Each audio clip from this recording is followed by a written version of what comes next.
Moby Dick Chapter 85. The Fountain. That for 6,000 years, and no one knows how many millions of ages before, the great whales should have been spouting all over the sea, and sprinkling and mystifying the gardens of the deep, as with so many sprinkling or mystifying pots. And that for some centuries back, thousands of hunters should have been close by the fountain of the whale, watching these sprinklings and spoutings. That all this should be, and yet, that down to this blessed minute, 15¼ minutes past 1 o'clock p.m. of this 16th day of December, AD 1851.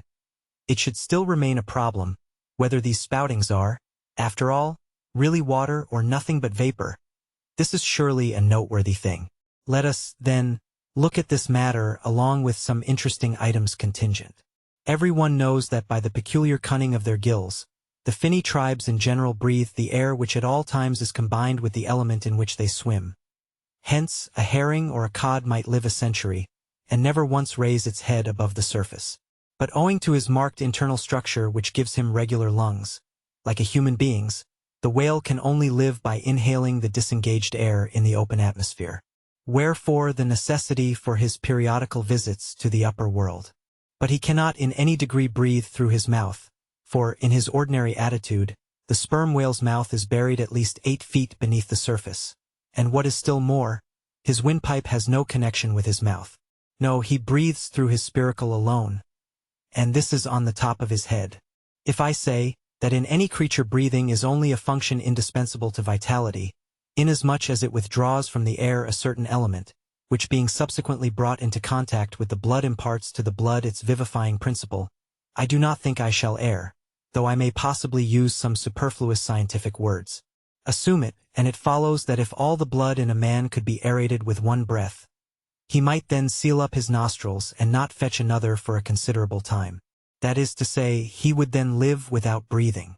Anomalous as it may seem, this is precisely the case with the whale, who systematically lives, by intervals, his full hour and more, when at the bottom, without drawing a single breath, or so much as in any way inhaling a particle of air. For, remember, he has no gills. How is this? Between his ribs and on each side of his spine, he is supplied with a remarkable involved Cretan labyrinth of vermicelli-like vessels, which vessels, when he quits the surface, are completely distended with oxygenated blood. So that for an hour or more, 1,000 fathoms in the sea, he carries a surplus stock of vitality in him, just as the camel crossing the waterless desert carries a surplus supply of drink for future use in its 4 supplementary stomachs. The anatomical fact of this labyrinth is indisputable, and that the supposition founded upon it is reasonable and true seems the more cogent to me, when I consider the otherwise inexplicable obstinacy of that Leviathan in having his spoutings out, as the fishermen phrase it. This is what I mean. If unmolested, upon rising to the surface, the sperm whale will continue there for a period of time exactly uniform with all his other unmolested risings. Say he stays 11 minutes and jets 70 times, that is, respires 70 breaths. Then whenever he rises again, he will be sure to have his 70 breaths over again to a minute. Now, if after he fetches a few breaths you alarm him so that he sounds, he will be always dodging up again to make good his regular allowance of air. And not till those 70 breaths are told, will he finally go down to stay out his full term below.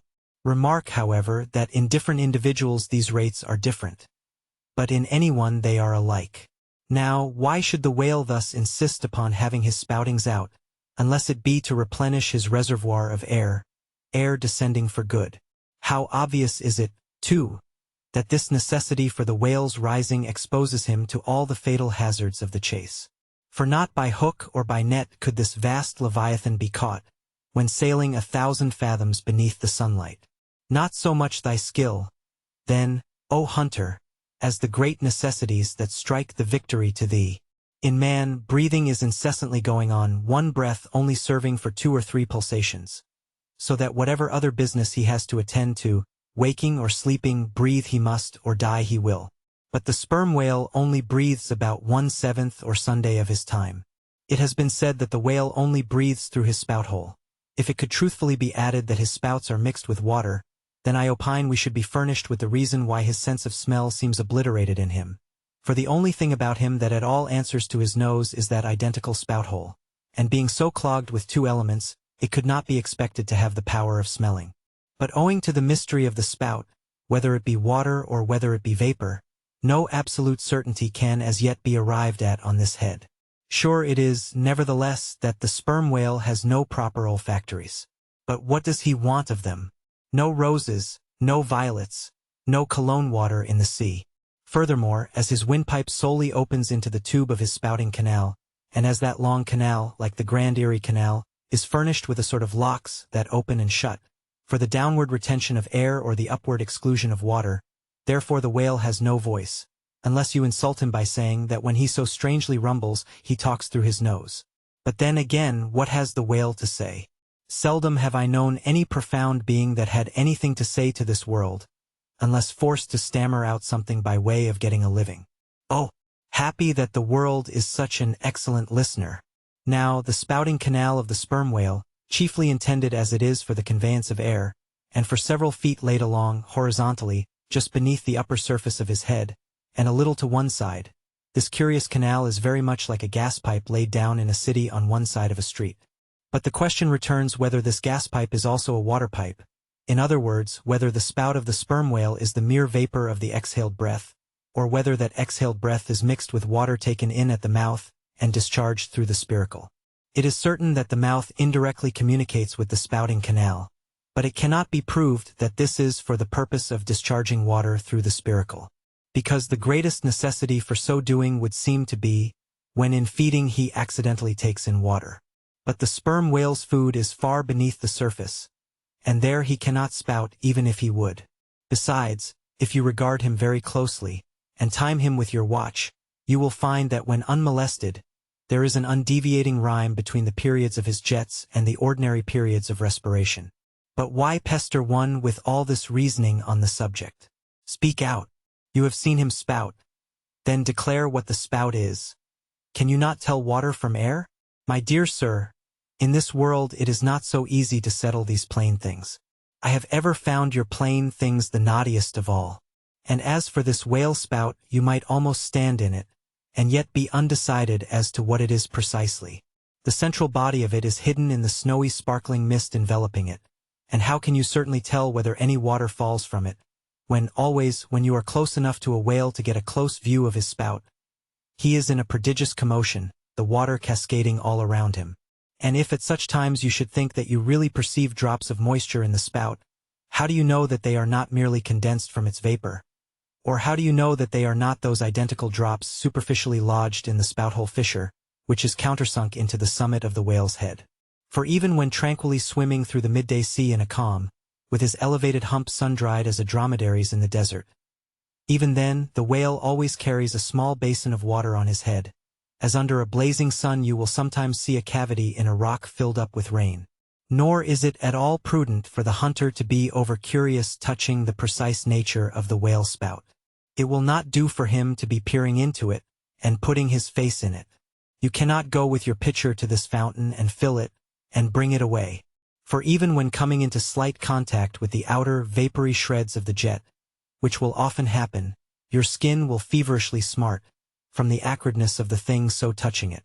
And I know one, who coming into still closer contact with the spout, whether with some scientific object in view or otherwise I cannot say, the skin peeled off from his cheek and arm. Wherefore, among whalemen, the spout is deemed poisonous. They try to evade it. Another thing.